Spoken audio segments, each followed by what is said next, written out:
chat room.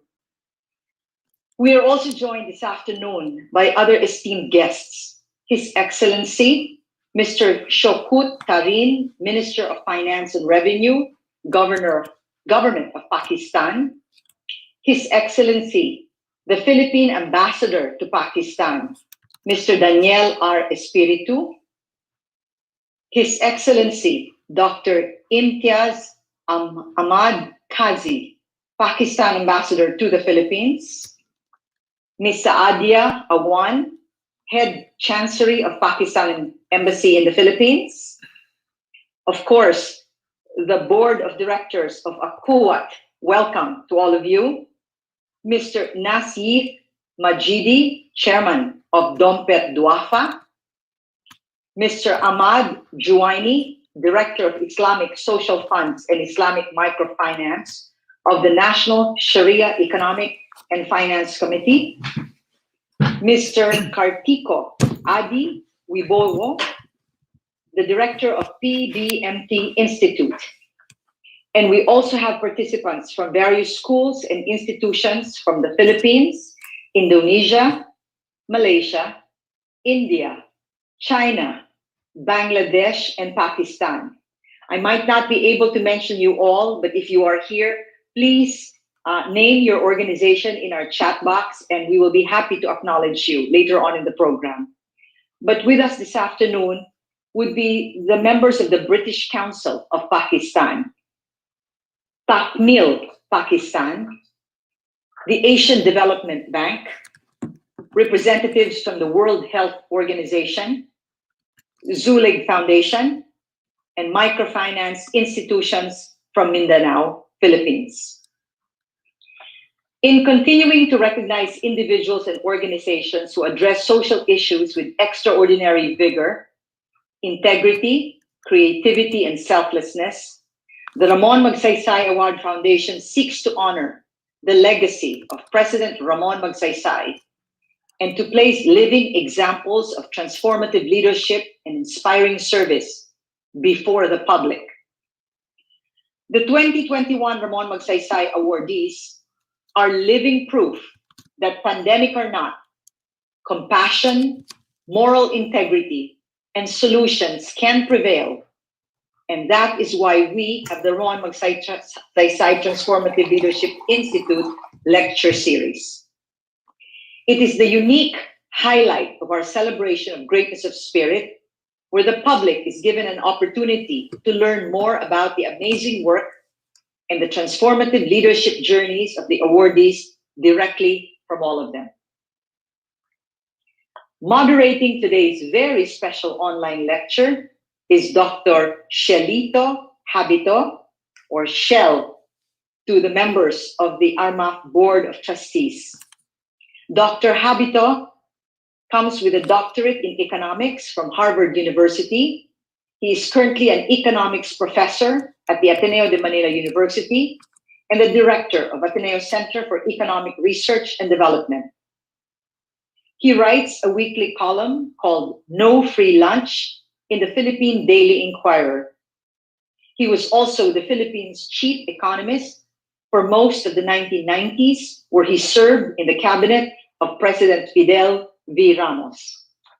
Ladies and gentlemen, may I now turn over the Zoom session to our moderator, Dr. Shell Habito. Thank you so much, Susan, and good afternoon, ladies and gentlemen. Thank you for joining today's Ramon Magsaysay Transformative Leader Institute's online lecture. To give you a snapshot of today's proceedings, we will begin with the reason why we are all here. The online lecture presentation of our 2021 Ramon Magsaysay Awardee, Dr. Muhammad Amjad Saqib, on faith-based giving, Akhuwat's journey in changing lives. Immediately following the lecture presentation will be reaction from our invited panelists. I will then join them and the awardee in a panel discussion wherein they could discuss in detail the issues presented in the lecture. We will also be taking questions from the attendees in the webinar and from our live stream audience on Facebook and on YouTube during the Q&A portion. Before we listen to the talk of Dr. Saqib, let us all watch the documentary of Wall Street Journal about Akhuwat.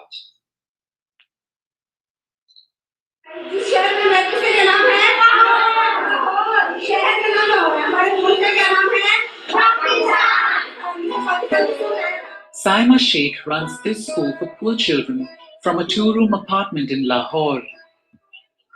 The 33-year-old mother is one of the thousands of Pakistani women who started small businesses with interest-free loans that abide by Islamic law or Sharia. In Islam, paying or charging interest is forbidden because it's believed to promote injustice and inequality in society. Islamic microfinance institutions provide loans through different arrangements that eliminate interest, such as profit and loss sharing or lending with small charges to cover administrative costs. Saima used microfinance outlet Akhuwat, which has provided Sharia-compliant financial services to more than 1 million poor households in Pakistan.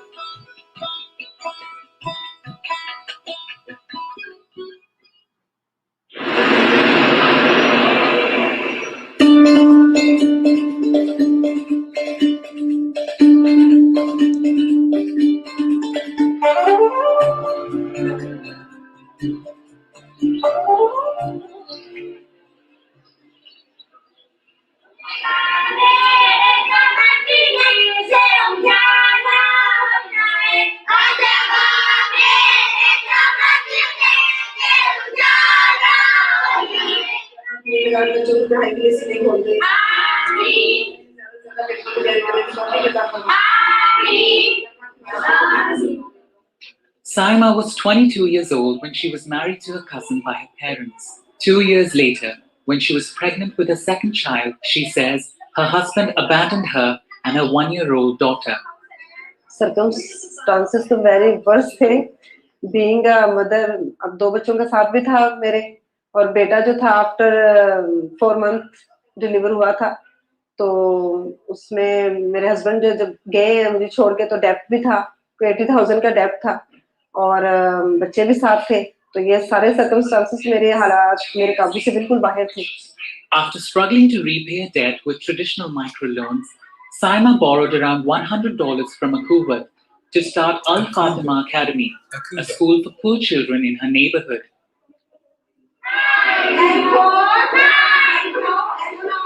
Today, Saima is teaching English, mathematics, and sciences to more than 40 students here. Being a Muslim, हम शरीयत जो है ना हमें एक limit देती है, उस दायरे के अंदर रहकर हमने अपनी लाइफ को स्पेंड करना है. मेरा तो ज़हन इस चीज पे मुतमईन होता है कि जो इस लिमिट में रह के काम किया जाए वो बेहतर है, जिससे अल्लाह और अल्लाह का रसूल खुश रहें, हमसे राजी रहें. जो सबसे मेन बात है इस लोन की, उसमें यह है कि ये विदाउट इंटरेस्ट है और कोई बैंक की कटौती नहीं होती है. जो इंश्योरेंस की फीस ली जाती है, बाकी फ्रांसिस जो हैं उसमें 1500 2000 लोन के हिसाब से चल रहा होता है. यहाँ बहुत कम इंश्योरेंस फीस ली जाती है. बस ये बहुत से फायदे हैं.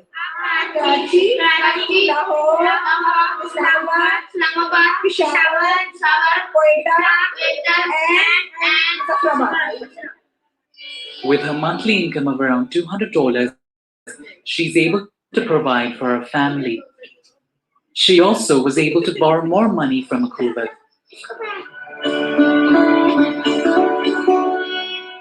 जब मैं चलती हूँ मुझे बिल्कुल बड़ा फील कर रही होती हूँ कि मैं कुछ हूँ, मैं टीचर हूँ.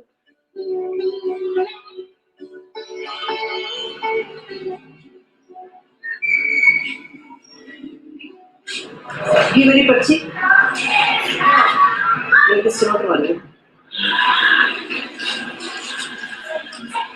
those are just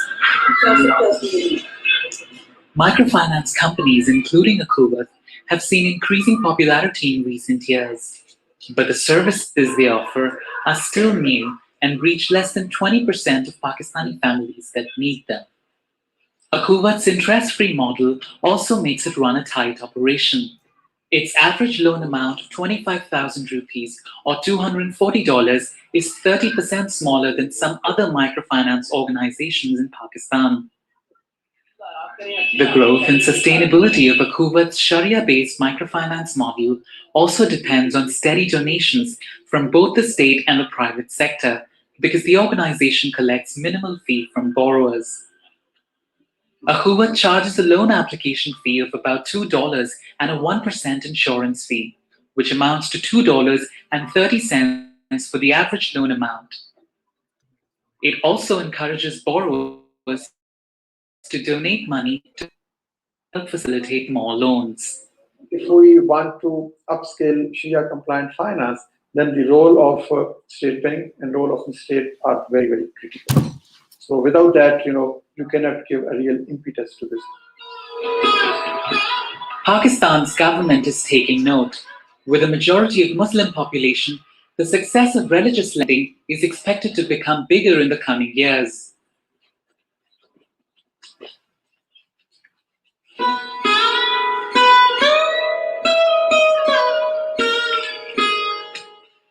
मेरा नाम सिद्धिया बेगम है। मेरी उम्र 53 साल है।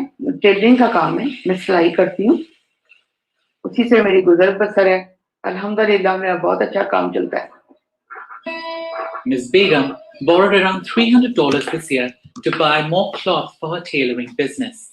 She says she will pay the remaining amount of $70 in the next 3 months. तो वो सूद वाले में जितने भी मिल जाए तो उसमें बरकत तो कोई नहीं और ना मजा आता खर्च करने में। जिस भी मकसद के लिए लिया मेरा वो मकसद पूरा हुआ। मैंने अगर मकान के लिए लिया अल्हम्दुलिल्लाह मैं मकान छुड़ा सके easily. Like Sabiha Begum, Akhuwat's trustworthy clients have already started receiving bigger loans. But once clients are successful in repaying a small loan, they start qualifying for bigger ones. Saima plans to apply for another loan from Akhuwat to buy more furniture and blackboards for her school. Out of the $400 she borrowed 5 months ago, she has already repaid $100. She says now she has also started helping others by donating some of her own money through Akhuwat. इसका system ये है कि हमने 5 rupees अपने ज़हन के मुताबिक daily अपने सेविंग करनी है, तो ताकि हम भी कुछ ऐसा कंट्रीब्यूशन हमारा भी हो जाए कि चलो जो ये पैसे जा रहे किसी और के भी काम आ जाए।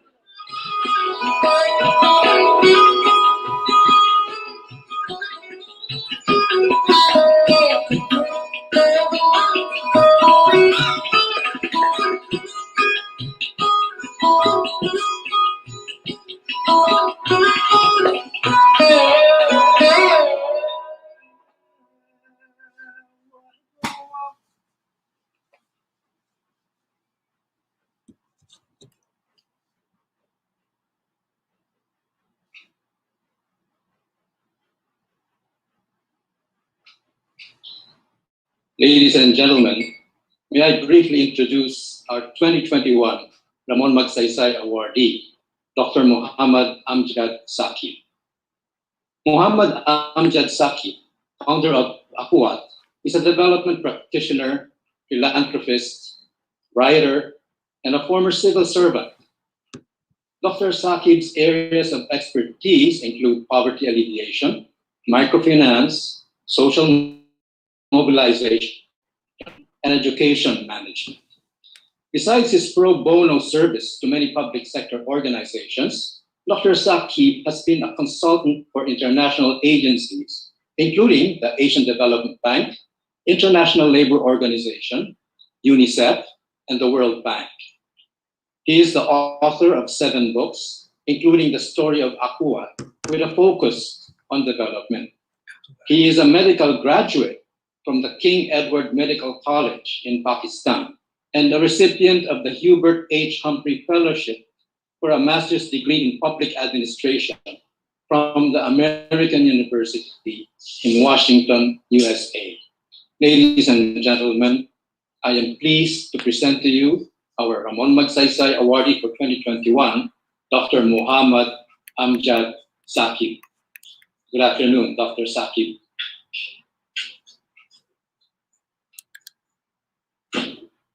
Good afternoon, everybody. And Bismillah ar-Rahman ar-Rahim. Thank you very much for your kind introduction. And special thanks to Susan Afan and Ramon Magsaysay Foundation for selecting me and my country for this great honor. I hope I will continue the mission as envisaged by the late President Ramon Magsaysay, and we will together fight against poverty. So, Well, it was quite a pleasure, in fact, and we were very amazed at what you had done in Pakistan, Dr. Saqib. In fact, I must confess that for us economists, there is usually some measure of skepticism about loan programs that provide for subsidized or below market interest rate, and what more, with low interest. So we are, of course, aware that interest charges are not consistent with the Islamic faith. And so it was very interesting for us to learn from you, how you have made this model succeed at such a wide scale in your home country of Pakistan. And that's why many of us are so eager to hear your story, as there's so much you can teach us and the rest of Asia and the world on uplifting the lives of the poor through financial inclusion. So we are really so honored to have you. Right? Yeah, this is a great honor and pleasure that the model which we showed captured your attention. And I have great regard for the economists and the financial experts. But, there are many ways to fight against poverty. And we also, as an entrepreneur, try to find a new way, a creative approach where we can serve the poor by engaging with them and by, having a relationship of brotherhood and friendship. Well, you're so right. We economists actually have a lot to learn from non-economists and other disciplines, indeed, because in fact, there are so many things that we are unable to factor into our equations and economic models. So again, thank you for educating us, and of course the rest of our audience today. And we have well over 100 listening to you today, Dr. Saqib. So we look forward to your talk. Well, in fact, let me indicate that to ensure that we do not experience any technical difficulties on Dr. Saqib's talk, we have pre-recorded his lecture. So let us now watch his talk.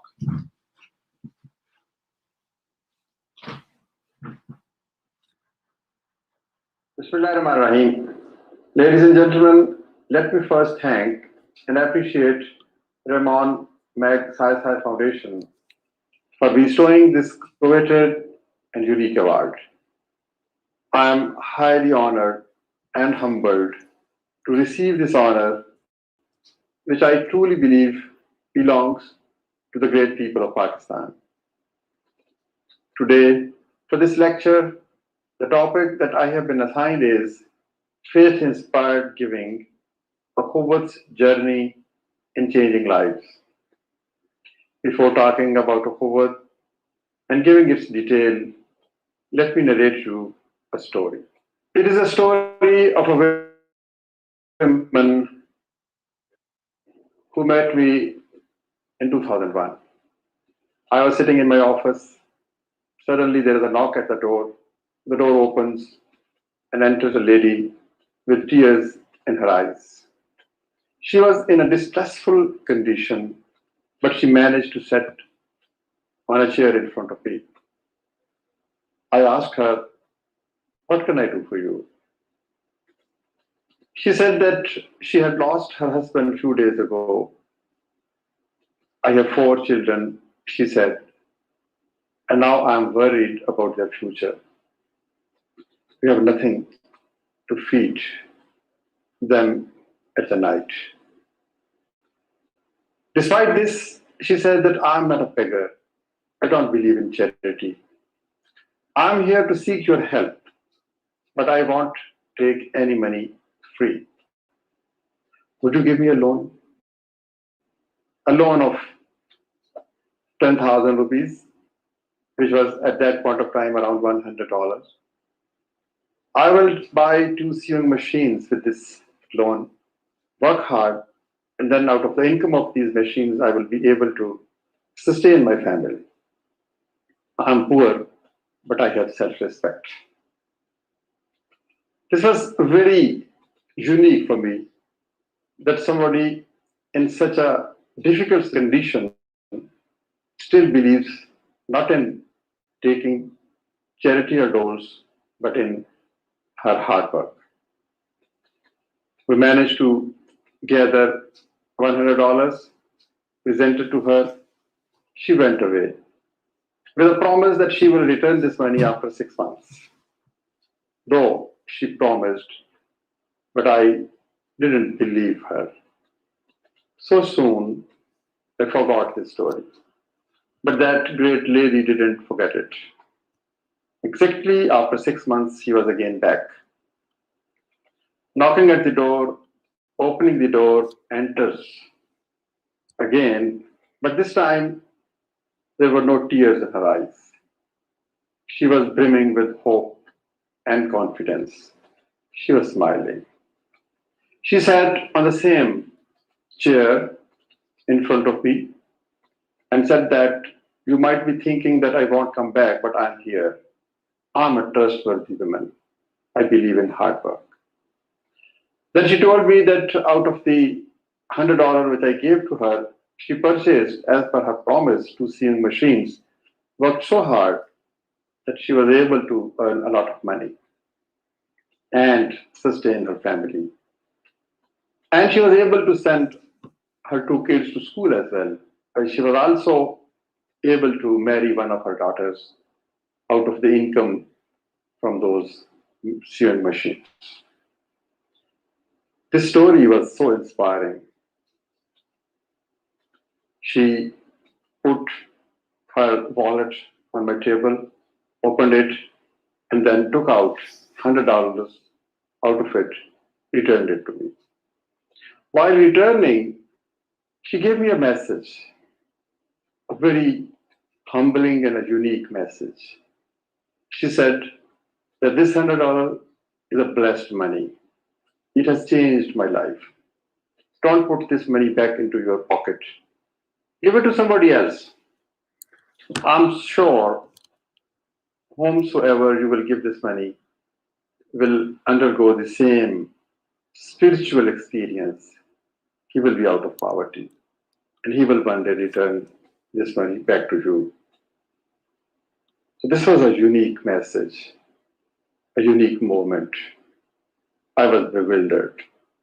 And I thought that if we have many such $100, we can support many such families who are poor but are trustworthy, who are poor but have self-respect, who are poor but who believe in hard work and moving ahead in life.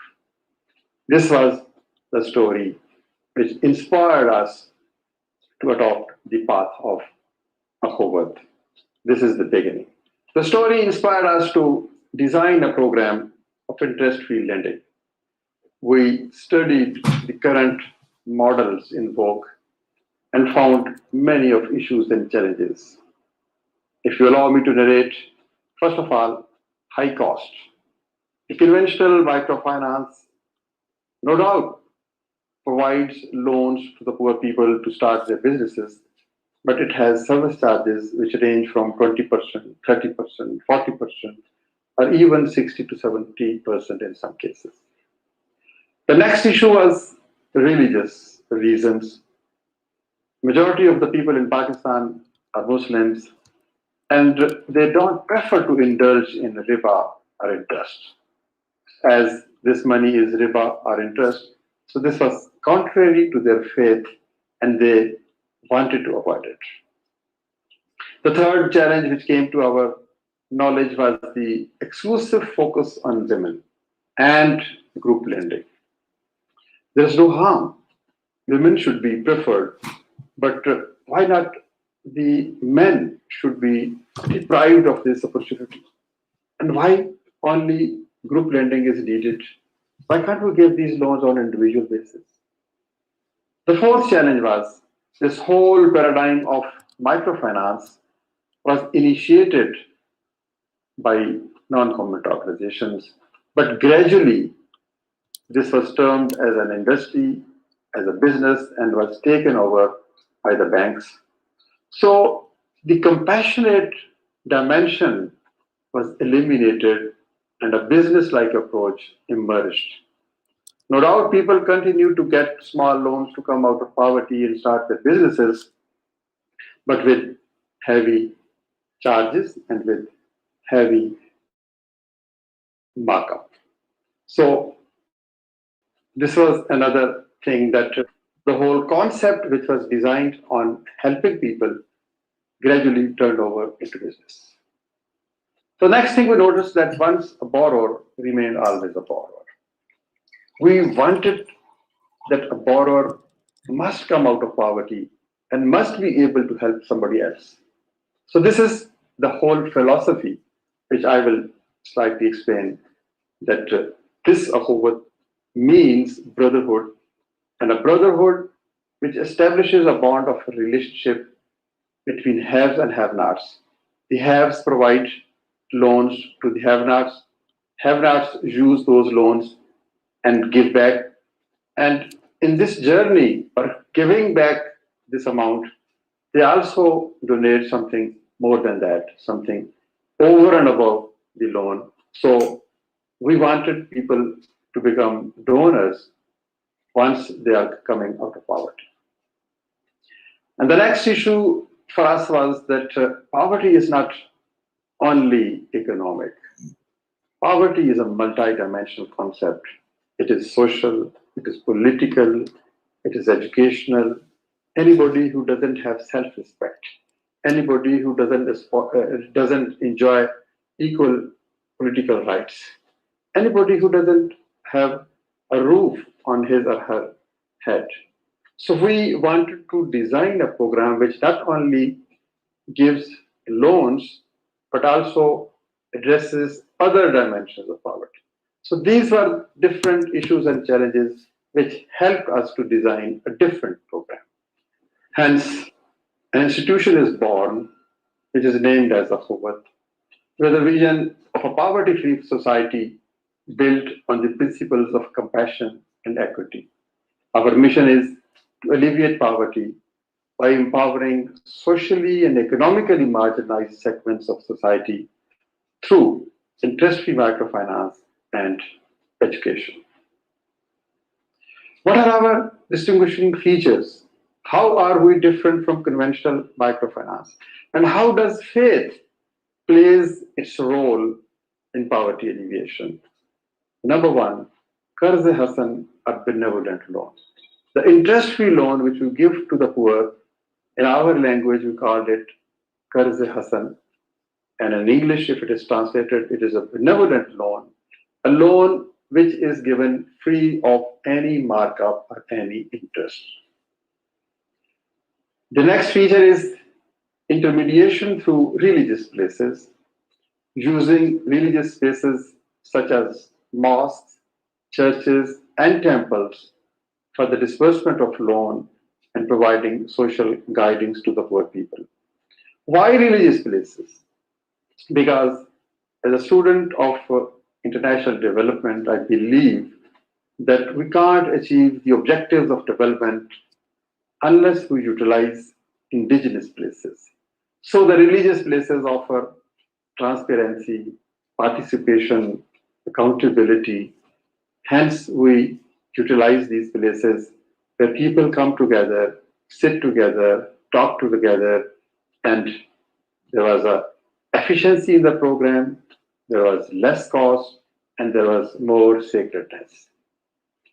The third principle which we adopted, we name it spirit of volunteerism. In fact, through this program, not only providing financial access, we wanted to develop a culture of volunteerism so that we can minimize our operational cost. Currently, we have more than 3,500 employees, but there are equally good number of volunteers who don't charge anything, who work with us, who train our employees, who train our borrowers, who work for the promotion of this concept. So this is a blend of necessary compensation and volunteerism. The fourth distinguishing feature is converting our borrowers into donors. When we give a loan to somebody, we tell him that, look, today you are taking a loan. But in you, we see somebody who is giving loans to others one day. So this is how we help him to restore his dignity and promote reciprocity. So 60% of our borrowers which take loan from us, they are now donors as well. So in this way, this has not been confined only to a microfinance program, but it is an effort to build the society through mutual support and reciprocity. Fifth principle is non-discrimination. We derive inspiration from the Islamic spirit of solidarity or mawakhat, but we work for the whole mankind. There is absolute no discrimination on the basis of caste, color, creed, or faith. We work in mosques, we work in churches, we work in temples. So we are absolutely not bothered that which faith or which political affiliation or which creed one belongs to, as long as he is willing to come out of poverty, as long as he is not compromising his self-respect, and as long as he is committing to return the money back so that it could be revolved, we will serve him. Next feature is the inclusive approach. Inclusive in the sense that the most marginalized are usually ignored. The people living in periphery, they are usually ignored. The transgenders, the scheduled castes, the people living in far-flung rural areas. So we try to begin social inclusion, political inclusion, and financial inclusion. And the last point is creation of a virtuous cycle, reciprocity. You know, there exists a vicious cycle, but we would like to create parallel, a virtuous cycle, so that if somebody does good with me, I should do something good with somebody else, and he would do something good with somebody else. So hence, this will be a cycle of virtue. So if there is a vicious cycle, we cannot change the society. You cannot eliminate poverty. We cannot eliminate exploitation until and unless we are able to create simultaneous virtuous cycle. So, ladies and gentlemen, these are the four fundamental distinguishing features which helped us to create this program. And all these features we built by learning the issues and the challenges which I have mentioned earlier. So let me slightly explain how does this whole model works. We have created a pool of money through donations. Every civil society organization or individual donor or public sector or private sector or corporate sector who believes in sharing their resources, they give us donations. 10% of these donations are shifted to the operational pool and 90% is utilized for putting it into revolving fund, which is used to give loans to the poor people.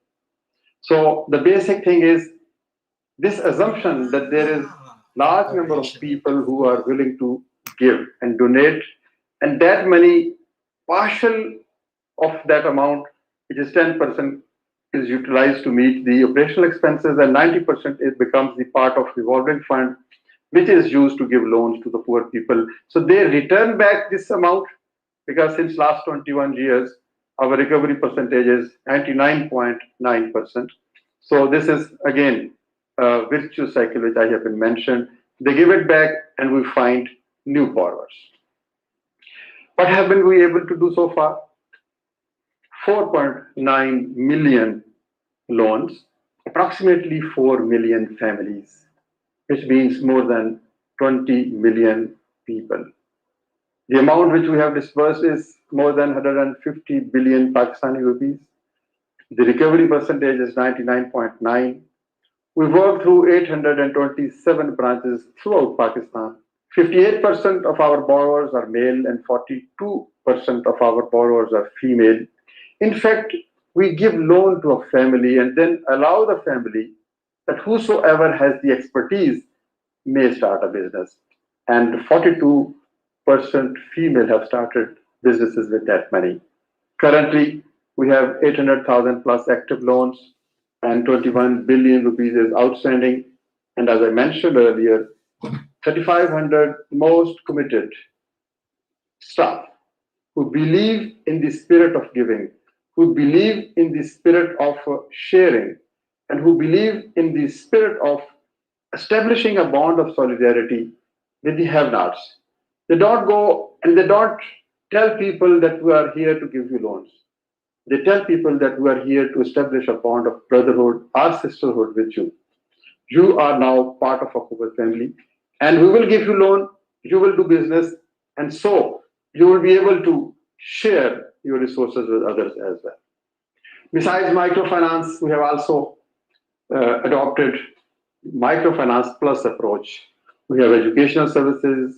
We have established the biggest closed bank of the country. We have health services.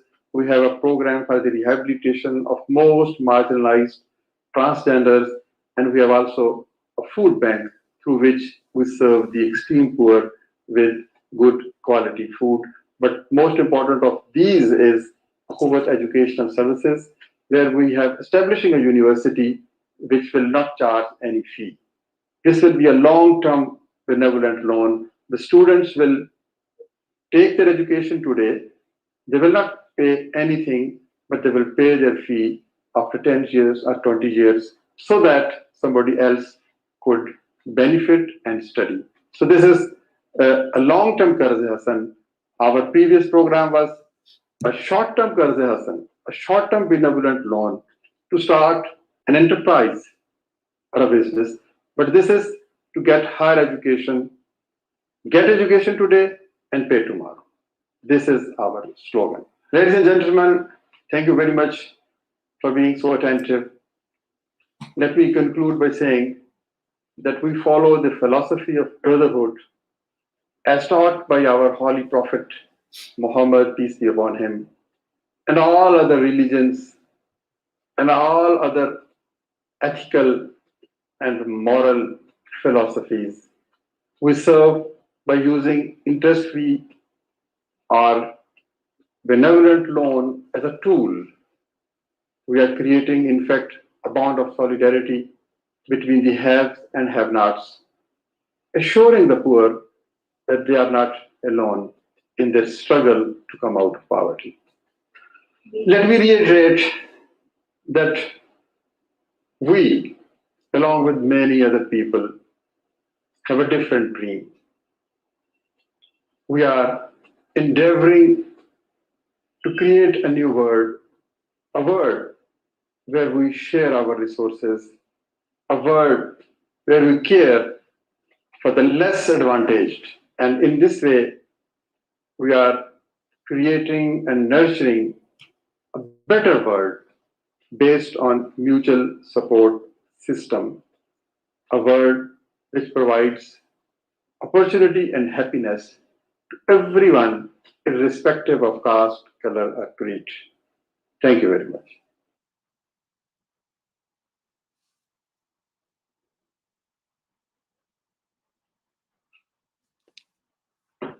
Thank you so much, Dr. Saqib, for inspiring all of us with your first-hand account of how Akhuwat has uplifted countless lives through your unique twist on microfinance with faith-based giving.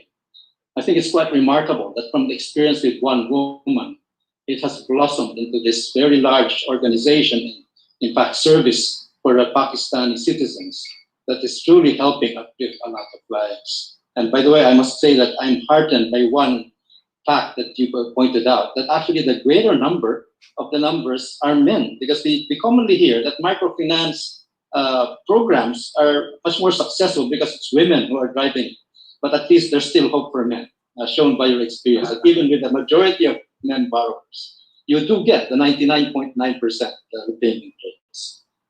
So indeed, with our approach, we are challenged to look at development through a fresh new lens, helps truly promote an inclusive society and economy. Well, at this point, I would like to introduce our panelists who will help us reflect and amplify on Dr. Saqib's work and his life journey. Our first panelist is Madam Rini Supihartanti. Ibu Rini is a practitioner of Islamic philanthropy, especially in zakat management, with more than 25 years of experience. She has dedicated herself to work in social and humanitarian fields through expertise in management systems, program innovation, finance and accounting of zakat, social entrepreneurship, and Islamic microfinance. At present, Ibu Rini serves as vice chair at the National Amil Zakat Agency, or Baznas, of Jakarta province. Previously, she worked at Dompet Tuapa, a leading non-profit organization in Indonesia that promotes human dignity to help the underprivileged by utilizing zakat, alms, and waqf funds since 1995. She has been with Dompet Tuapa for more than 20 years, where she held various positions, such as Director of Grant, Director of Finance and Operation, Director of Relief and Empowerment, Director of Social Business Development, and her last position there was Director of Islamic Microfinance Development. Our second panelist is someone I had been associated with since about 2 decades ago in an idealistic movement of Filipinos under 50 called the Philippine Forum, described then as the successor generation of movers and shakers in Philippine society. I refer to Father Carmelo, or Tito Kaluag. Father Tito, as we fondly call him, started teaching in 1980 at the Ateneo de Manila High School. He entered the Society of Jesus in 1983 and was ordained priest in 1993. After completing his master's, he worked in the Ateneo de Manila University from 1995 to 2005, where he held various positions such as high school principal, grade school headmaster, the first basic education director, the vice president for planning and development, and alumni affairs.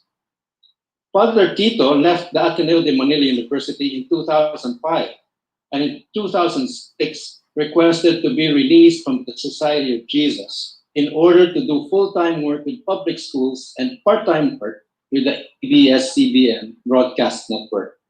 He continues to work as chaplain of the ABS-CBN and is vice president for academic affairs and formation of the Magna Anima Teachers College. He is incardinated in the Diocese of Novaliches and is assigned as parochial vicar of the Good Shepherd Cathedral. He is also the priest director of Diocese's Special Commission on Advocacy Programs. He works as the coordinator of the Building Networks of Compassion program and the Catholic Bishops' Conference of the Philippines National Secretariat for Social Action, also known as Caritas Philippines. And I must mention that my wife Pilar and I have lately been praying with him daily, almost 7 days a week, in his TV Mass every morning.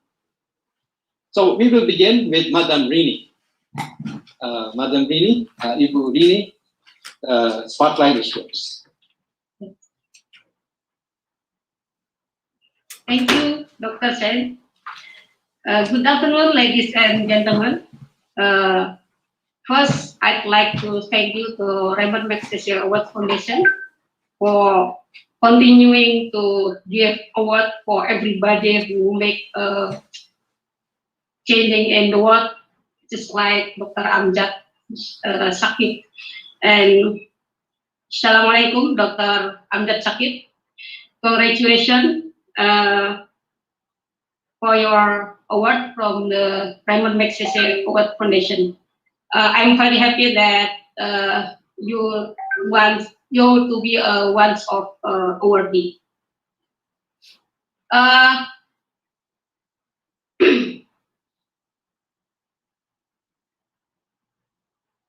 I and my friend in Indonesia have discussed your model a lot after you received this award. And I also read your profile and Akhuwat in one of the leading national newspaper just a few days ago.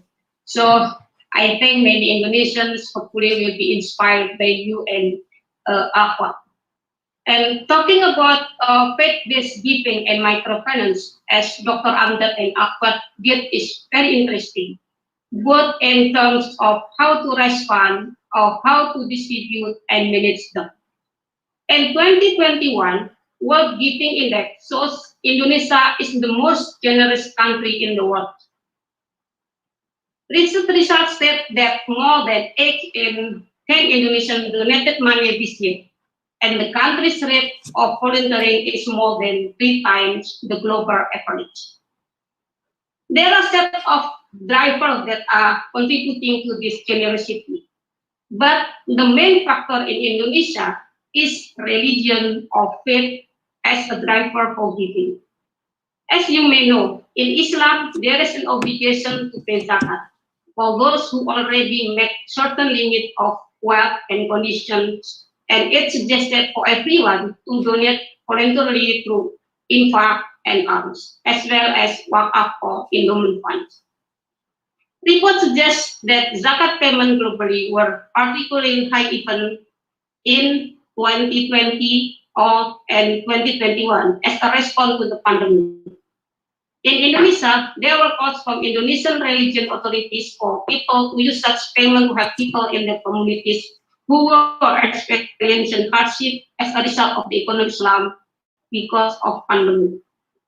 According to the data from Basnas, in 2021, current zakat donation are about 12 trillion, or it's about 850 billion US dollar.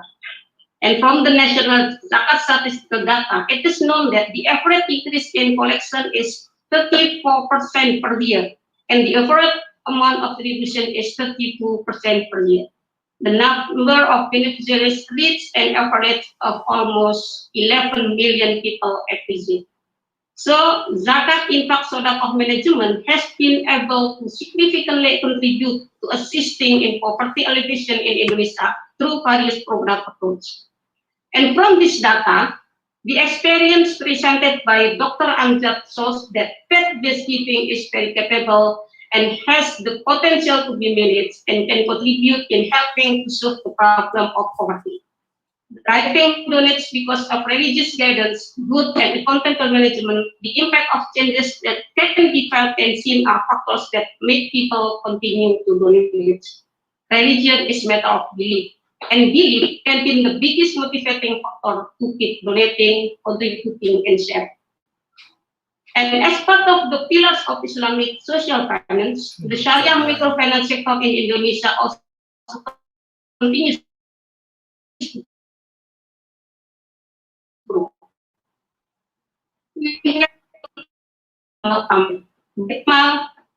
Function as a social function, managing zakat infaq sodaqah funds from the community and members, and Baitul Tamwil function as microfinance function with business contracts. Baitul Mal and Baitul Tawil are two functions in one institution. These two functions try to be carried out in balanced way, although most of them are more developed in their Baitul Tamwil. If we refer to Dr. Saqib chart, it serves to support 40% who are less of affluent, and Baitul Tamwil plays in a role in being able to serve on the Islamic Microfinance side. The basic concept of Baitul Tamwil is actually not starting with how to financing, but how people have a habit of saving, because it is believed that to reinforce confidence of the poor, what them by saving. When they have savings, will increase their dignity. And of course, in the BMT also, just like Akhuwat, there is a brotherhood between members, also between management and each of other. I just present a model of faith-based giving approach and microfinance just to reinforce that Dr. Amjad was delivering faith-based giving and microfinance make an excellent combination in poverty alleviation. Faith-based and giving and the faith-based and organization values that I see in the Akhuwat model and Indonesian model have been a tremendous force. And one of the strongest to success in general is the principle of inclusiveness that contributes to a wide impact on society. It's unlike Dr. Amjad poverty has exploitation. So everyone, all parties are encouraged to contribute and invited to poverty alleviation for a better world. Okay, that's all. Thank you, Ramon Magsaysay Awardee Foundation and Dr. Amjad for providing new inspiration for all of us. Thank you, Dr. Sal. Back to you. Thank you. Thank you so much, Ibu Rini, for that. So may we now call on Father Tito for your own insights regarding Dr. Saqib's talk. Father Tito? Thank you, Dr. Sel, and thank you, Susan, for inviting. Thank you, Dr. Saqib. I must say that your work is impressive, but more than impressive, I think it's very inspiring. And I just want to share that I think there are many parallels in the work that you do and in the work that we want to do with the Philippine Church. Well, certainly our social context is very much parallel. It's really, I guess it's a question of the development model also that we want to look at. And we're very impressed that the model that you look at is really development from below. No? It's really getting the sentiments and then the actual experiences of people from below rather than from the top. I'm sure that you know this more than I do, being an expert in development. The book Why Nations Fail has said that a lot of the development projects fail because the ones who are supposed to benefit from the development are not consulted. And your model most certainly doesn't only consult them, but it makes them set the agenda. And the second point as a parallel is that the holistic model that you have in your work. Of course, the other parallel is the faith context. No? As we look at what you presented, I cannot help but think of the three elements in the Catholic faith or in the Christian faith. Number one is the social teachings of the church, which from the beginning has emphasized a preferential option for the poor, and also a concern to address development and social issues on a societal or institutional level. And it's very interesting because I think very few people realize that as early as the 4th or 5th century, what we call the early church fathers of the church already said that, and let me quote just two particular lines. This one is from the 4th century, from Saint Ambrose. He said, "You are not making a gift of what is yours to the poor, but what you are giving back is what is theirs. You have been appropriating things that are meant to be for the common use of everyone." And from the 5th century, from Saint John Chrysostom, he said, "Not sharing your goods with the poor means robbing them and depriving them of their life. What we possess is not ours, but theirs." So this is 4th and 5th century. And of course, most recently, Pope Francis himself has been very, very strong in terms of the preferential option for the poor. In fact, in one of his recent statements, he stated that making the poor a priority isn't political, but it is at the heart of the gospel. And he has emphasized, since the start of his papacy almost 10 years ago, the need for compassion, solidarity, and ultimately fraternity, which is what you call as the brotherhood. And of course, one of the things that really struck me is among your 7 principles, you talked about using the temples, the churches, the mosques in doing your work. And precisely in our own work in the Caritas Philippines, we are using the dioceses as our channels, the churches, the parishes also. And not only are we using them in terms of distributing the programs, but also trying to understand the context of the different areas or the different provinces that we want to help. Let me end by sharing something that I hope will have the same success as your work, Dr. Saqib.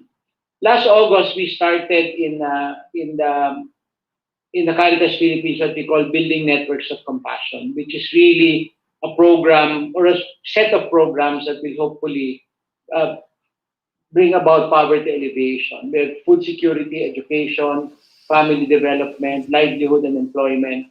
And together with that, social enterprise, especially focusing on the agricultural sector. And together with that, we plan to put up an Alay Kappa Stewardship Fund. It's what we call tithing program, but we want to go beyond the tithing program and look at it more as what you call an opportunity to create the virtuous cycle. Let me just wrap up and say, I think this pandemic, one of the silver linings, so to speak, of this pandemic is that it showed us beyond any reasonable doubt that there is great inequality in the world. And I think that we must try to harness all these learnings and realizations from the experiences of the last 19 months, going on 20, I think, no? To really find ways to create a new order. Your dream, Dr. Saqib, of creating a better world, a more caring world. And I hope that all of these we will be able to do, not just an act of charity, but really as part of a faith response. Because in the end, that is the only way we can be successful. This is not charity, this is a faith response.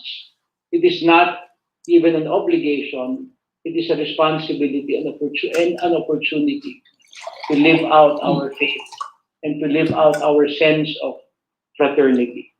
So again, thank you very much, and I look forward to working with you, Dr. Saqib and Akhuwat, as we build our networks of compassion. Thank you. Thank you. Thank you, Father Tito and Iburini, for those valuable insights that you just shared. So before we proceed with the question and answer portion, I would like to give our panelists a chance to ask Dr. Saqib their own specific questions. If you have any, Iburini, perhaps, if you have any. You're muted, Ibu. Please unmute yourself.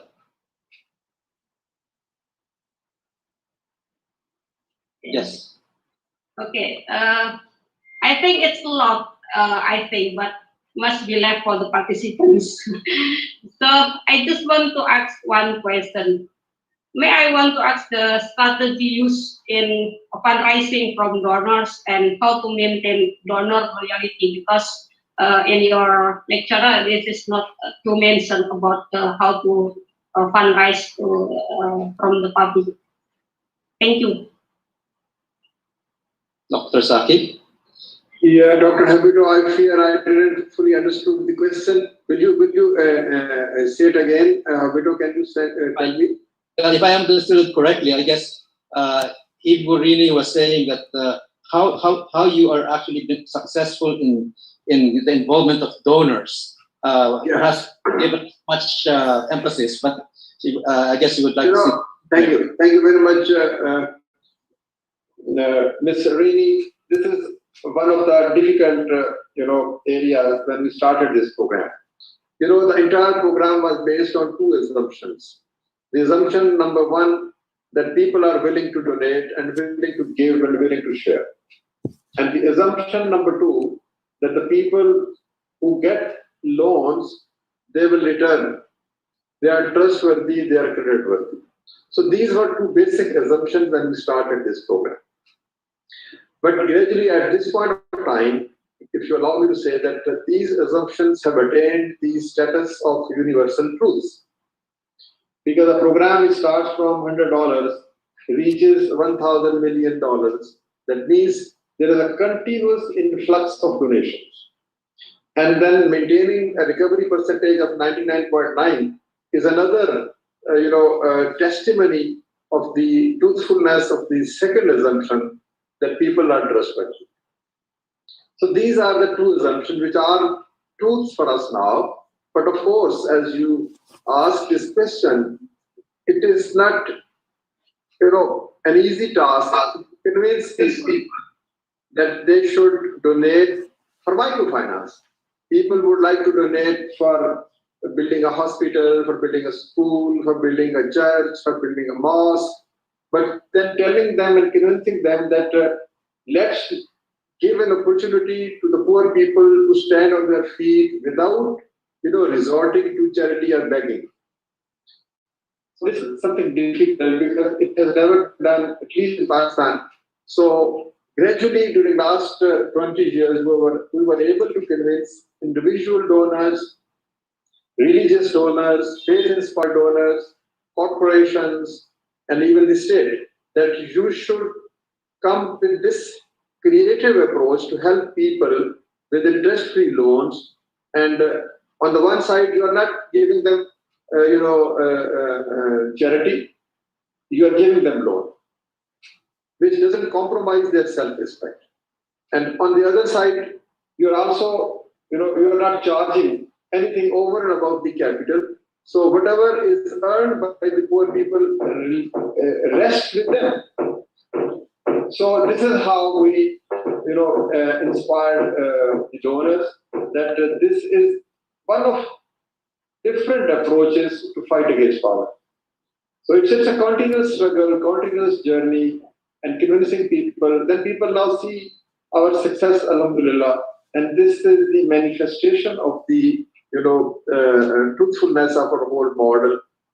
But obviously, international donor is still, not very familiar with this whole concept. They say that what is the sustainability of this program? They say that what will happen if people will stop donating? So we tell them that giving every year is not a one-time activity. Good people give in the way of Allah, no matter Muslim, no matter Christians, no matter Jews or Hindus. So every year almost they give something, they donate something, they help somebody. So this is a continuous fountain. We must build a system which is credible, which is transparent, which is efficiently governed. So if we are able to create a system and an institution, then it is not that difficult to create. Thank you. Thank you. Father Tito, you have one chance for one quick question. More than a question, really, just to say I'm very impressed with their plan to put up the university that is, because my field really is education, Dr. Saqib. I must say that's a very impressive concept, no? The kind of university that you want to start. Yeah, thank you very much, Father Tito. I have listened to your talk full of wisdom and full of compassion. I have gone through your profile. Thank you very much. We worked in collaboration with Caritas in Pakistan as well. So we are extremely inspired by your kind words. Yes, university is our long-term sustainability. This is our succession plan. We are following this model, to create an impact on a larger scale and in a larger horizon. So today, the students, maybe 2,000, 10,000, 20,000. So they will be, provided an ambience, an environment where they will not only be, getting education, but they will be, a culture in the spirit of giving. So naturally, when people ask me that what will happen once you will pass away from this world, and what will happen when your board members will be no more, because everybody has to leave this world one day. So what is your succession plan? So this is our succession plan, that these critical mass of young leaders who will be, trained in giving, trained in sharing, trained in the spirit of solidarity with the have-nots, irrespective of caste, color, and creed. So seeing the entire mankind as a one single family. So they will take this spirit, this message to the next level. So thank you very much for appreciating that. This is a long-term plan. How can we sustain this whole effort? Thank you, Dr. Saqib. I share the admiration of Father Tito. Akhuwat has managed to put together a more holistic package, really. Obviously, beyond economic help, you have taken care of health, of education, basic needs, and even clothing. So really, this is what impresses me about your program at Akhuwat.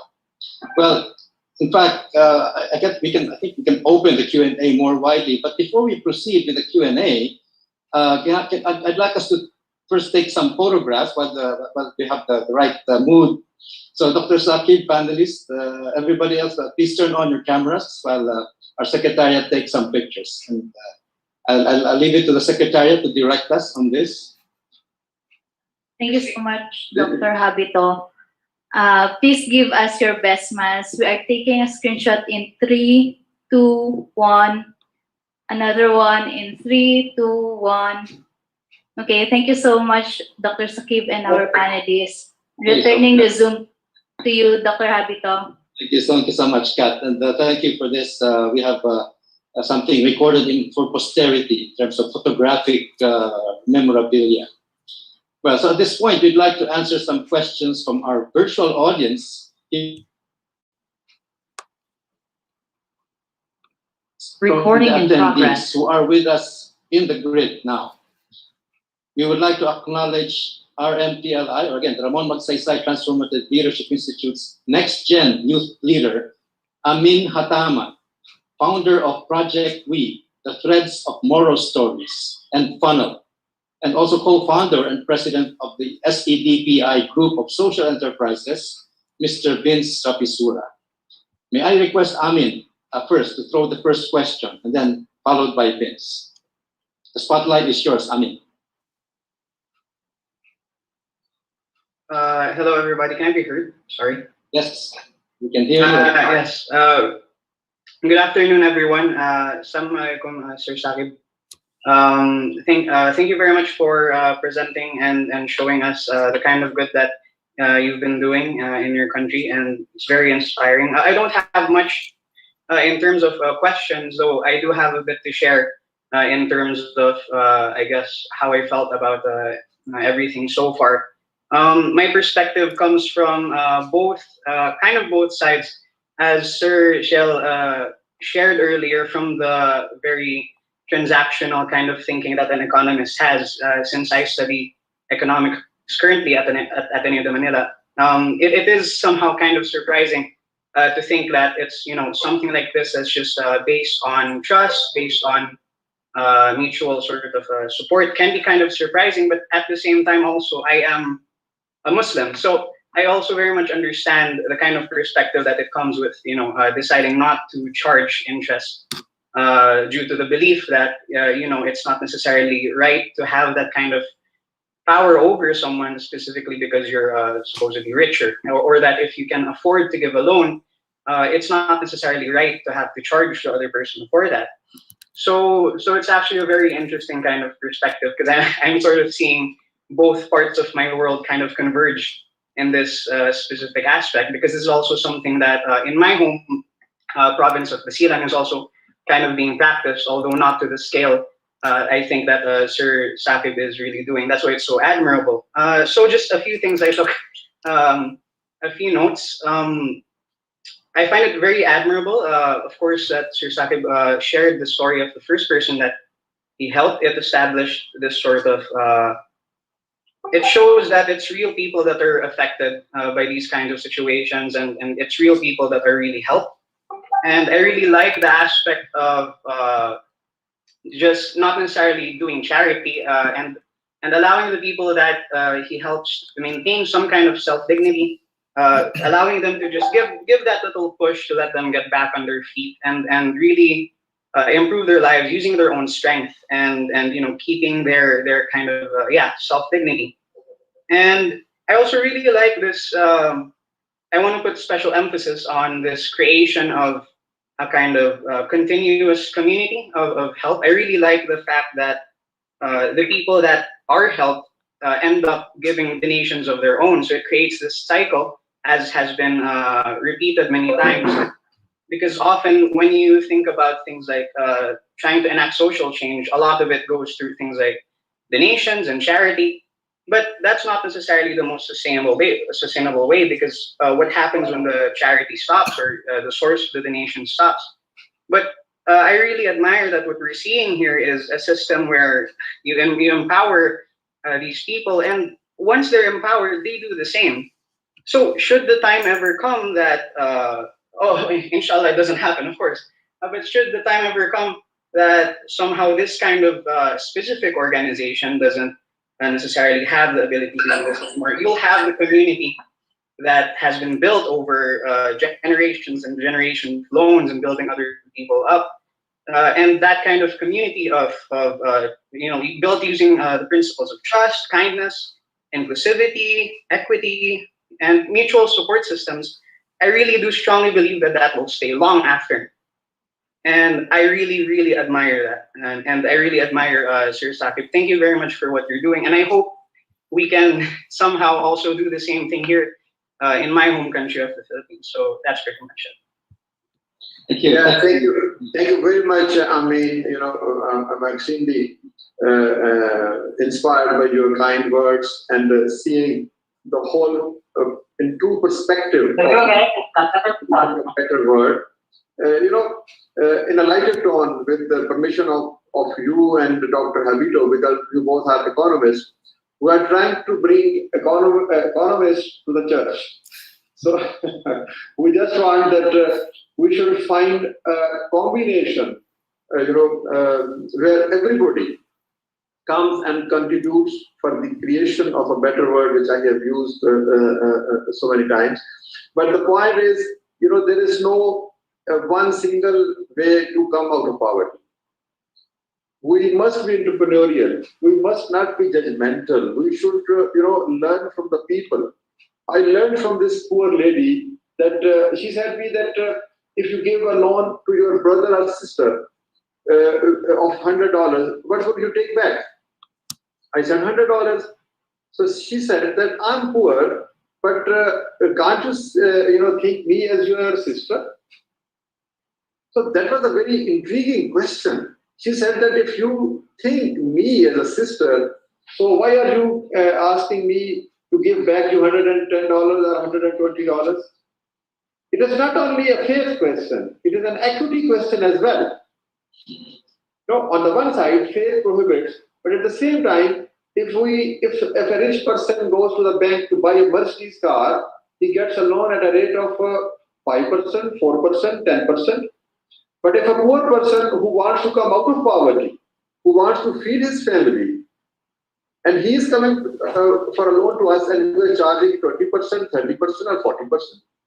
So not only faith, but it is the question of this equity as well.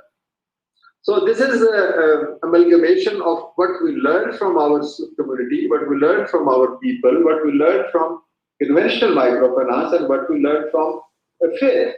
Who was the first greatest human being who challenged the money lenders? This was the Christ. First great prophet who challenged the money lenders was the Christ. So every religion and every ethical, paradigm or philosophy tells us that when you deal with the poor, you should deal with compassion. So this is, the learning of the past, of our traditions, from our history, from our different faiths and religions, and then integrating whole these philosophies with modern strategies for poverty alleviation, linking with conventional microfinance, with technology, with cashless banking, paperless environment, and all these sustainability issues as well, because these are very important. That how will you meet your operational cost? So we have to think about it, because this is not a one-time activity. It should continue and it should be replicable. And I'm sure, as you have pointed towards that we will be very happy to share all the basic principles, the technology, the manuals, the procedures with anybody who would like to do this. And believe you me, this is truly replicable, because the two assumptions which I mentioned are, number one, people who are willing to give, and number two, people who are taking the money are willing to return. So every society has these two kinds of people. Maybe they are more in Philippines as compared to Pakistan, I'm sure. So anywhere, if these two types of people are available, and then the third dimension is some people who are willing to undertake this responsibility of creating an efficient and effective organization. That's all. And I will be very happy to meet you once, inshallah, I will be in Philippines. and we can think together and plan together. Inshallah, sir, that would be amazing. Thank you. Now let me give the chance now to Vincent Rapisura. Yeah. Vince, you're now in the spotlight. Yes, thank you, Dr. Habito. And of course, a special shout out to Miss Susan. We go by her radio show always. And of course, congratulations to you, Dr. Saqib. I'm very impressed and inspired by your work in Akhuwat. And so I'm Vince Rapisura, and we implement a microfinance program in the predominantly Christian part of Mindanao, which is the northern part.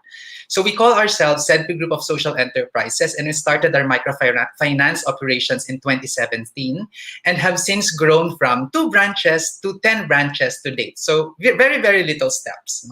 I am now 42 years old, Dr. Saqib, and I did a quick calculation. It took you 20 years since 2001 to grow from the first widow borrower to the millions of Pakistanis you are now serving. So I would be 62 years old then, and my wish is to replicate your program here in the Philippines. So I learned a lot about the workings in Islamic finance in 2019 in Dubai. So in my 2 decades of working as a consultant in microfinance, I've always done conventional microfinance. And in Dubai, I was able to confirm that how we have designed our financial products resemble that of Islamic finance more than conventional banking, which is one of the main reasons why our commercial bank creditors have a hard time understanding what we do. We implement Murabaha through joint venture agreement with our members, and SEDPI uses this joint venture to emphasize that we no longer extend loans but capital to our members. We implement profit sharing and no longer charge compounding interest rates because that's really very oppressive. We follow also the principle of loss follows capital, where loans are not asked for when borrowers default, like what Akhuwat is doing. And what we have seen in the pandemic is that when we compare our performance with the conventional microfinance in terms of portfolio at risk, our performance is to their envy. And I think this is because of our pivot from adopting some of the Islamic microfinance principles. So I was very interested to learn about your lecture, and immediately I accepted the invitation of Ramon Magsaysay Awards to ask the question. No? And so I read through your documents and things written about Akhuwat. I'm very curious about your member donor program, where the borrowers themselves eventually become donors. So how is this institutionalized? And is this mandatory or voluntary? How do you transform the borrowers to become donors? I'm curious, how much do they donate? And I am also very, very curious, Dr. Saqib, how did you ever convince the government to donate to your program? That is very unthinkable to us right now. So if you could teach us how you did it, we would be very glad to listen. And lastly, your practice of takaful, the insurance practice, we actually have that indigenous practice here in the Philippines. For the northern Philippines, we call it saranay. For the southern Philippines, we call it dayong. And for those in central Philippines, they call it, for the Tagalogs, they call it damayan. But you know, we don't have a legal framework for takaful or damayan. And the legal framework that we have now actually favors conventional banking and insurance, and now we have forgotten about damayan, and it's no longer promoted even in the cooperative sector. It's even prevented, no, and it's not even encouraged. So those are my 3 questions. How did you convert the borrowers to become donors? Convincing the government to donate, and the legal framework for takaful. Yeah, thank you very much, Rapisura. Please forgive me if I not pronounce your name well. But thank you very much. Very incisive questions. Very, very, very questions which tell me that you are quite an expert in microfinance and know everything. In fact, your question comprises of 5 questions. Oh. Question number 1. You told me that you have now, you're intending to go to scale. I'm sure you will attain scale. Absolutely, there is no reason. In first 10 years, we disbursed only 1 billion Pakistani rupees. And after 15 years, we were disbursing 1 billion rupees in 1 month. And now, at this point of time, we are disbursing 2 billion rupees in 1 month. So the first years took us, first 10 years, 1 billion, and now we are giving 1 billion twice a month, every fortnight. So I'm sure you will be going far ahead and you will exceeding us, inshallah, if you continue to work with the same commitment and the devotion. Number 2, of course, during the COVID, our performance was absolutely amazing. The microfinance providers and other conventional banks, the recovery percentage came down to 40%, 50%, or 60%. But our recovery percentage remained on 99%. So the point here is that this is the success of the intense engagement with the borrower. We tell the people that we are not giving you a loan. We are in fact entering into a lifelong relationship of mutual support and brotherhood. So this is another way. Third, how borrowers are being converted into donors. So this is the most simple way. You will be amazed to know that once I was sitting in my office and somebody came to me. He said that I took loan of 10,000 rupees, the same amount, around $100, and now I am earning, $1,000 or say $10 a day. So you have done something good for me. Me and my wife are always praying for your institution. Now tell us that what can we do for you? So in fact, he offered something that you have done something good with us. What can we do? So I told him that, can you become our donor? He was smiling. He said that no, donor is somebody who gives a lot of money. I said no. If you even give $1 in month, you are a donor. And you are a partner. And you are building the society. And you are reciprocating. So he said $1 a month is no problem for me. So when the next month he came, over and above the installment of the loan, he gave $1. He said that today I am a donor, today I am a giver. So I saw a entirely different kind of, the perspective. He was so happy. So then we started adopting this principle and started asking our donors that it is not compulsory, it is not mandatory. This is your choice. In fact, we were empowering them. So that was a process of empowerment. That while we were giving them this choice, that if they like to become a donor, they can. But we don't ask for anything. And you will be amazed to know that last financial year, which ended on 30th June 2021, our borrowers gave us around $3 million in donation. These poor people, these extremely poor people. They say somebody gave $50, somebody gave even $0.25, somebody gave $1, and even there were people who were giving more than $2 a month. So these $3 million, we put all this money in the revolving fund, in the fund which we have, and then this amount also started going to the poor people. So there is no coercion, there is no compulsion, this is choice, this is empowerment, this is giving them a feeling of being a partner, not of a beneficiary, not of a recipient only, but somebody. Now they say, somebody asked them that even during the COVID, why did you pay back to Akhuwat? They said that this is our organization, this runs from our donations. So the whole perspective has changed. Instead of being a different kind of a relationship of a client and a customer, they thought that this is our program which is being run by our donations.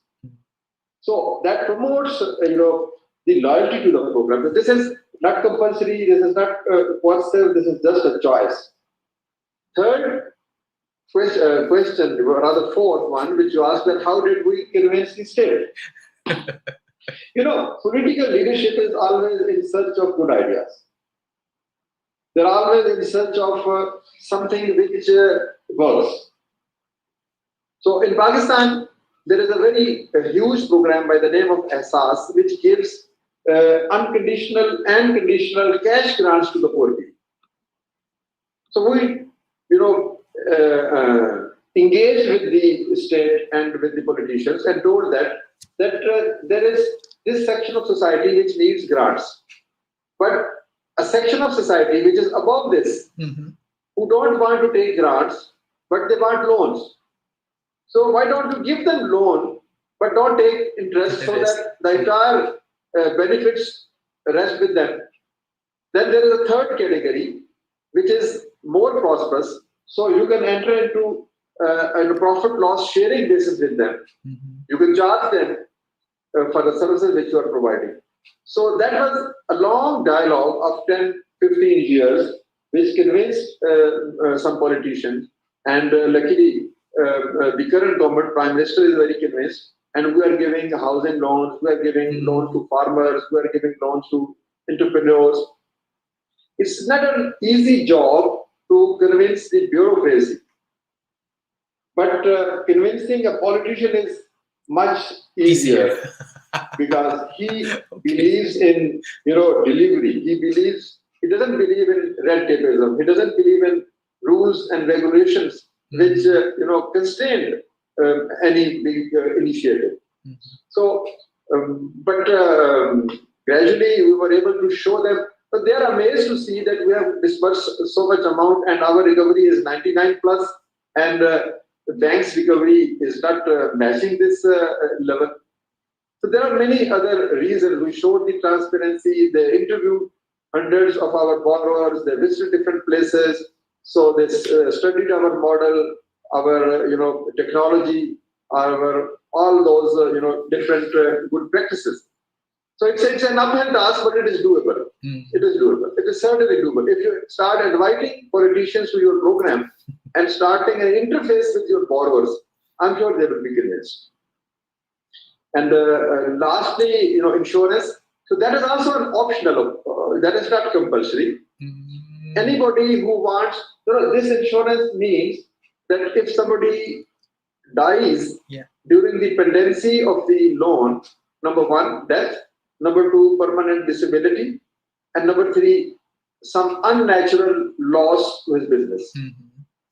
So then he will have the opportunity, if he likes to join this Takaful or insurance program, so then this amount will not be taken from her family. In case of death, it will be waived off.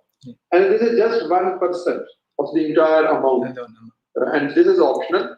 If they like, they can. Because we believe in consultation, participation, and empowerment. Anything which we accept some basic principles, we design in consultation with the community. So I'm sure we can have a detailed discussion, a separate Zoom discussion, and I will be happy to answer most of your questions. But these are all questions very, very, very relevant. And you have made my, this question answer session more comfortable and easy, because in one question you asked 5 questions. Thank you very much. Thank you so much. Well, thank you so much, Amin and Vince, for your insightful questions and comments, which drew out a lot more interesting dimensions from Dr. Saqib. And frankly, I think we'll need another lecture, Dr. Saqib, to be able to satisfy the hunger that we have of people. Indeed, there's so many questions in the Q&A, and I'm afraid, given our time, I'll probably give way to just 2. And so I will request you, Dr. Saqib, also to try to keep your answers brief, so we can accommodate both. But let me read a question coming from one of our one of our participants here. This is Arun Ameta from New Delhi, India. And this is a question for you. How can we replicate the Akhuwat model in developing the Muslim community in countries like India or Bangladesh and so on?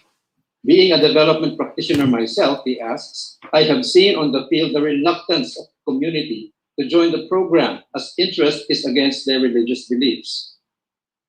Yeah, Arun, thank you very much for asking this question. I will be even more excited, to support you in designing such a program for India, for Bangladesh, for Sri Lanka, for whatever country you like us to do.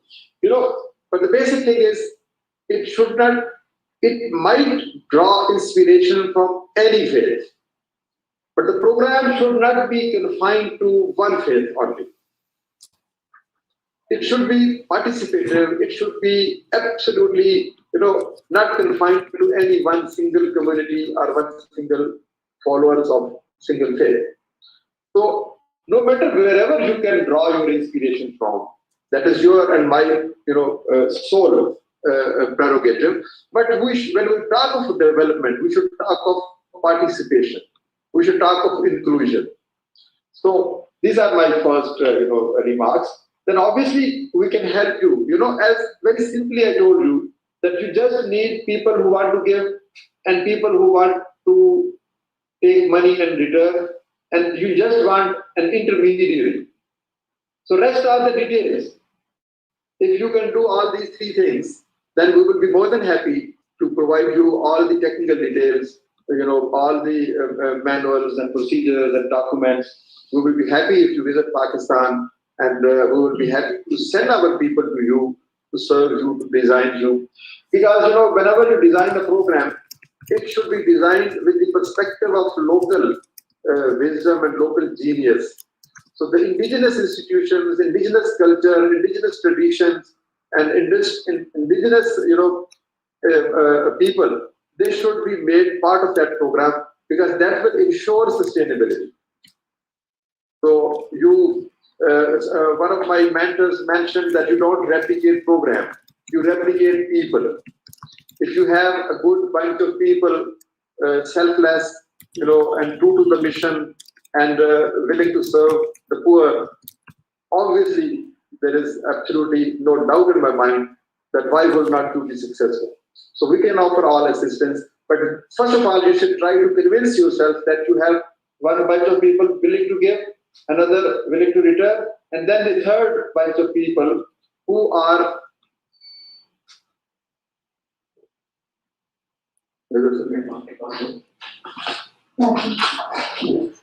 You're okay. Yes. Go on. Go ahead, Dr. Just 1 minute. There is some energy problem over here.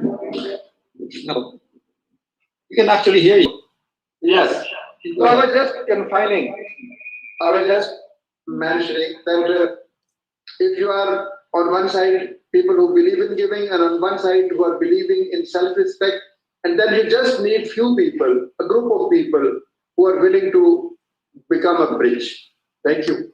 Thank you. And thank you for offering your assistance. Indeed, your model is so important. It's worth replicating everywhere it can be replicated. So indeed, perhaps that's another side branch of Akhuwat that can happen in the future, the technology transfer side of it. Well, anyway, let me just recognize the fact that we have a good number of participants from Gubat University, from the Bicol University in southern Luzon of the Philippines, particularly the Gubat campus, and they are members of the Microfinance Students Organization of the Philippines. But I would like to ask just a second question coming from Mr. CJ De Dios, who's a student. Dr. Saqib, what is the one most important lesson your organization has learned about partnering with your government to meet common goals? Okay, if you ask me to answer this question in one word, that will be consistency. Don't get disappointed. Perseverance. If you have belief in your philosophy, then pursue it with the persistence and a great sense of mission. So this is all about leadership. That have a dream, first of all, then actualize your dream, and then do whatever you can to expand and take it to scale. So working with government is very difficult, absolutely no doubt. But your consistency and your belief in your own program and project, that will take you to the winning point. Thank you so much, Dr. Saqib. I'm afraid you don't really have any more time, and there's so many questions unanswered. I hope we can probably schedule something, perhaps even less formal than today, so that those who have been hungering to ask you more could have their chance. But of course, we will try to collect questions and send them over to you if you have the chance, you and your staff, to reply to some of them, especially if some of them are more of questions on information. But at this point, let me just try to do a very quick recap. I can never do justice to the richness of what we've learned today from Dr. Saqib, from our panelists, and even from our questioners in the open forum. But really, I think what's Akhuwat, that you, Dr. Saqib, of course, was responsible for its very inception, teaches us a lot of things about how we can help the poor. And it's more than just financial inclusion, obviously. I mean, indeed, you have made it possible to get the poor to have access to finance for their various needs in life. Often, too much of other microfinance programs are trying to focus simply on whatever livelihood it will finance. But clearly, there's a lot more the poor need money for. And you have responded precisely to a much more holistic set of needs that your so we say stakeholders in Akhuwat have approached you for. And so it's been very gratifying to learn of how we have tried to address basic needs in health, in education, in clothing even, and of course the economic assistance that comes from your faith-based lending and faith-based giving. This is a very important lesson for all of us. I think from our panelists, we saw that there are a lot of similar, very good initiatives already in place. And in fact, in Indonesia, they have their own particular brand of doing zakat and similar programs that are working well. And of course, admittedly, still have a lot to learn and perhaps adapt from the Akhuwat model. And even Father Tito's own very important work in Caritas Philippines, which is, again, helping the poor not only through financial inclusion, but also meeting their other needs, has also a lot to learn from Akhuwat. So I think it's just been a very valuable discussion. And we thank you so much, Dr. Saqib, for this wonderful opportunity to learn more about how you truly deserve the Ramon Magsaysay Award. At this juncture, we would like to call on His Excellency, Dr. Imtiaz Ahmad Kazi, Pakistan's ambassador to the Philippines, to say a few words for Dr. Saqib and for all of us over here. Ambassador Kazi, we would love to hear from you. Thank you very much, Dr. Seleto Abito. And it's a pleasure to see the distinguished panelists, distinguished speaker of today's lecture series, FS lecture series, which is titled Faith-Based Giving, Akhuwat's Journey in Changing Lives. I had joined my civil service career in the Foreign Service of Pakistan in 1989. And I had the opportunity to visit as part of the team as a civil service candidates to northern areas of Pakistan in 1990. And I had seen a program called Aga Khan Rural Support Project. This was run by a civil servant, former civil servant like Dr. Muhammad Amjad Saqib, Dr. Shoaib Sultan. And today I'm glad to see that a much wider program, not in a small local, but on a global scale, that was initiated 20 years ago by Dr. Amjad Saqib, has made its mark and impact, and so much that it has been recognized by this prestigious entity of Ramon Magsaysay, which is in fact the Nobel Prize for the Asians. To be honest, I'm impressed, I'm emboldened, and I'm overwhelmed by this award for Dr. Amjad Saqib, who rightly deserves it.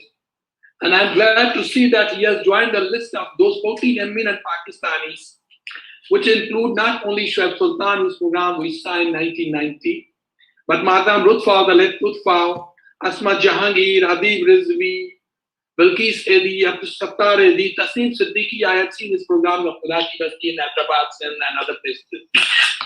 To share with you, I was a candidate for mid-career training promotion in 2008 in Lahore again, from Islamabad. And we had the opportunity to visit Akhuwat, which had been launched only 7 or 8 years ago.